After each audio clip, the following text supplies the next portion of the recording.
Coconuts TV.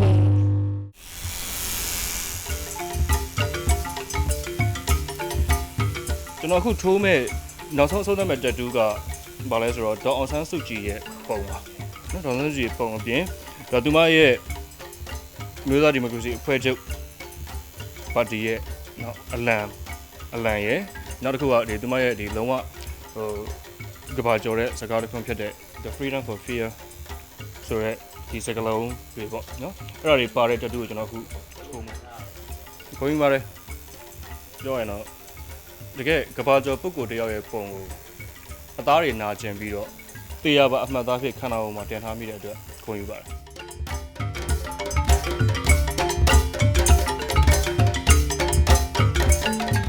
On November 8th, voters in Myanmar sent a message to the ruling government. They wanted change. The opposition National League for Democracy swept the polls, giving it the majority it needs to elect Myanmar's next president. But voters also sent another message. They wanted Aung San Suu Kyi. My favorite party is the People's Choice. The whole country is voting for National League for Democracy, and it would be for the lady, the Aung San Suu Kyi. သူကသူ့ရဲ့တာသမီလိုပြည်သူတိုင်းချစ်တယ်လေပြည်သူတိုင်းချစ်တော့လေသူပြည်သူပြည်သားတွေကလည်းသူကိုယ့်ရဲ့အမေရင်းတယောက်လိုပဲချစ်တယ်အဲဒါမှမဟုတ်အမေဆိုလို့ထင်တာသူ့ရဲ့မူဝါဒနဲ့ပတ်သက်ပြီးတော့အခုကျွန်တော်တို့နိုင်ငံမှာပြောင်းလဲမဲ့ပညာရေးစနစ်တွေပါတယ်သူအများကြီးမြင့်တင်မှုပေါ့သူအရန်ကြိုးစားတယ်တကယ်လည်းလိုအပ်နေတဲ့အချက်တွေပေါ့ပညာရေးစနစ်တွေနဲ့ပတ်သက်ပြီးတော့ဒေါအောင်ဆန်းစုကြည်ကိုချစ်တယ်ဟုတ်တော့ဘိုးချုပ်သမီးမဟုတ်ပါဘူးအဓိကတော့သူ့ရဲ့ပညာတတ်တာရဲ့ပါရဲ့ပေါ့သူစရိုက်ပေါ့သူဘယ်ဟာမှသူတိတ်အရှုံးပေးတဲ့အစိတ်မရှိဘူးလေအများနဲ့သူခိုင်မှာလှုပ်တဲ့အချင်းရှိတယ်လေအဲ့ဒါသဘောကျလို့ချစ်ပါတယ်ကြိုက်ပါတယ်ကျမတို့အားလုံးကိုဖခင်တခင်ဖန်ဆင်းထားတဲ့သူ့ရဲ့သားသမီးများဖြစ်ပါတယ်လို့နောက်ကျမဟာဖခင်တခင်ကျမအမျိုးသမီးတယောက်အနေနဲ့ဖန်ဆင်းပေးတဲ့အတွက်ပေါ့နော်ကျမတို့မိန်းမသားများဒီလဲဖခင်တခင်ကနေပြီးတော့မှအနောက်မှာမထားဘဲနဲ့အရှိမပဲထားရဲဆိုတာကိုကျမသိရတယ်ဒါကြောင့်ကျမဖခင်ကိုလည်းကျေးဇူးတင်တယ်အမျိုးသမီးအနေနဲ့လည်းကျမဂုဏ်ယူပါတယ်သူ့ကိုလေလေးစားပါတယ်လို့နော် In the minds of many voters, they ticked a box more for Suu Kyi than for her party, the National League for Democracy. But when asked to explain her appeal, many struggled to put it into words. She and other people, all of the Myanmar people have some kind of emotional connection, you know. The people love her very much. I don't know why. Whatever she say, the people are ready to follow her word, you know. At 70 years old, Suu Kyi is more popular than ever. So popular, in fact, that she is rarely referred to by her name. Most people call her the Lady, or sometimes Mother Suu. Yeah, throughout the history, the Burmese people love heroes. You can see Aung San, even before that, you will see our imperialist kings or something like that. Yeah, and almost all the people believe that she is only hope for the future. Her appeal is widespread. She has fans of all ages. There are even rap songs about her.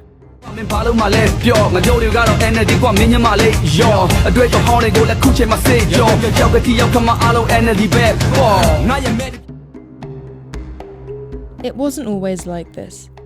Her political career began almost by accident. A young woman married to a British academic and living in Oxford, Suu Kyi visited Myanmar in 1988 to care for her ailing mother. But her trip happened to coincide with the birth of a revolution.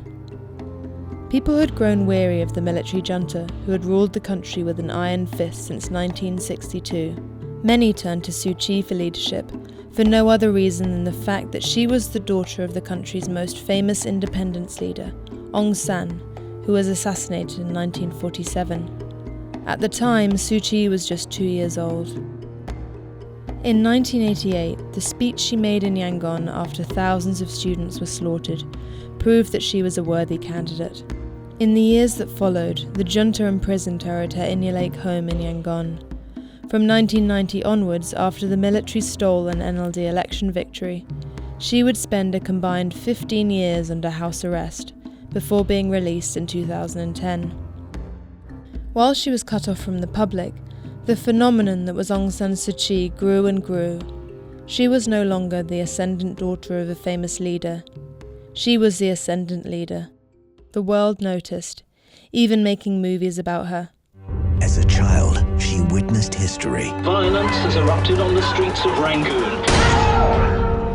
But when her country demanded freedom, You are the only person who can lead Burma into democracy now. she became its greatest hope. Well, I think the reason Aung San Suu Kyi is so loved across Burma is firstly her own character and personality, her extraordinary courage and determination that she's shown over the last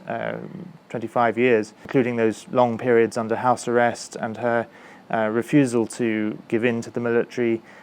She could have left the country, although in the knowledge that she wouldn't be able to come back again. She could have reunited with her husband and children in those years, and she chose not to. And I think that's one of the major reasons people love her. But I think there's also the fact that she is the daughter of Aung San, the founding father of Burma. The sheer force of her extraordinary courage to endure all those years of house arrest, of the knowledge that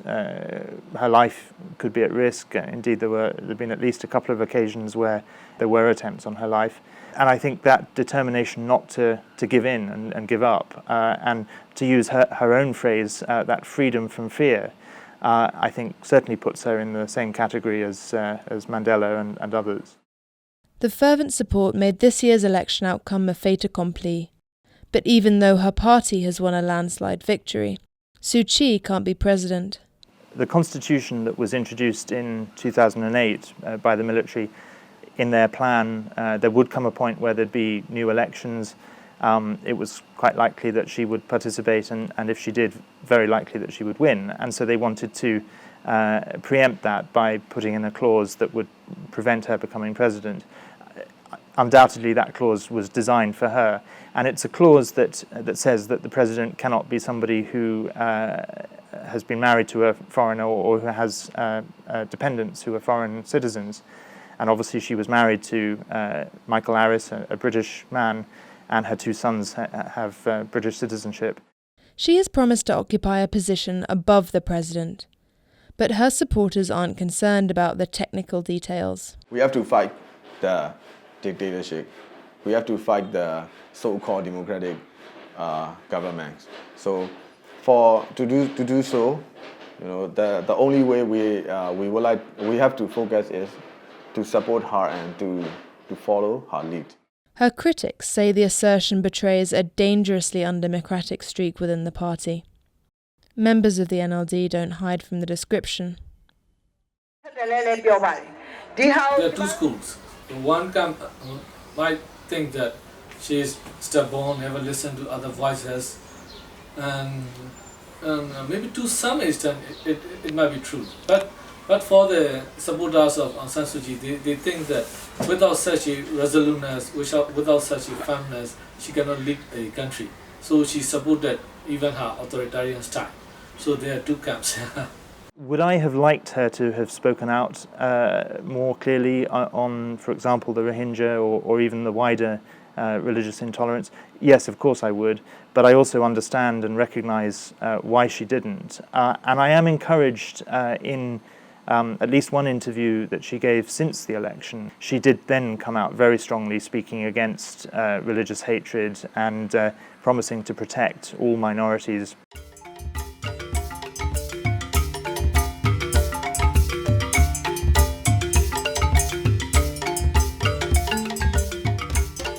It remains to be seen how Suu Kyi, a largely untested leader, will actually govern. But for the people who voted her in with such enthusiasm, there is little room for doubt. ကျွန်တော်မှအိမ်မက်တစ်ခုရှိတယ်အဲ့ဒါဘာလဲဆိုတော့ဒီနေ့မှာဒေါ်အောင်ဆန်းစုကြည်ရှိတဲ့နေရာကိုသွားပြီးတော့ဒီတက်တူးကိုပြမယ်ပြီးကျွန်တော်သူ့ကိုကြောက်မယ်ပြီးရင်ဒီလက်မောင်းကတက်တူးဒီနေရာမှာဒေါ်အောင်ဆန်းစုကြည်ကိုယ်တိုင်လက်မှတ်ထိုးထားတာကိုကျွန်တော်တောင်းမယ်အဲ့ဒီလက်မှတ်ကိုကျွန်တော်ပြန်ပြီးတော့တက်တူးပြန်ထိုးခြင်းတယ်အဲ့ဒါပါပဲ